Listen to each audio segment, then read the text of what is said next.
Да, това не е просто кола, това е кръв, това е код, баварец до гроб.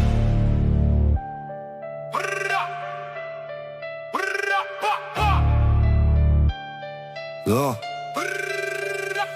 От малък знам как звучи свободата. Редови шестак, музика в душата. Не купувам просто, аз създавам стил. Всеки детайл е личен подпис, мой профил. В гаража нощи, ръцете в масло. Не е хоби, брат, това е занаятско ниво. Свалям, качвам, град от нула. Всяка част е история, не просто структура. Пари наливам, да, без да броя, щото страст не се мери в цена. Други гледат, не разбират защо, но бавареца знае, това е живот. Това е химн на бавареца, чуй го сега. Двигателят бие като сърце в нощта. БМВ, повече от име, от знак, това е начин на живот. Няма връщане назад. Ръцете мръсни, но погледа чист.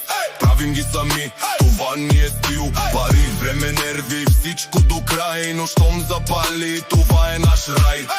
Паркинг вечер като храм, под звездите редици от машини, легенди по пътищата скрити. Всеки с визия, всеки с план. Няма еднакви, това не е стандарт. Турбината свири, симфония в нощта. Адреналинът качва се без спирачка. Не е за позори, не е за показ.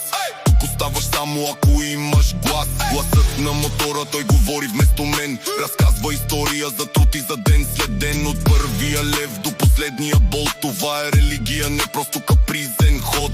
Кой ще разбере защо давам всичко? За звук, за визия, за това да е лично. Не е логика, това е съдба. Баварец се раждаш, не ставаш така. Това е химн на бавареца, чуй го сега. Двигателят бие като сърце в нощта. БМВ, повече от име, от знак, това е начин на живот. Няма връщане назад. Ръцете мръсни, но погледа чист. Правим ги сами, това ни е стил. Пари, време, нерви, всичко до край. Но щом запали, това е наш рай. Не е просто марка, това е чест. Ако си вътре, оставаш до край без тест. От гаража до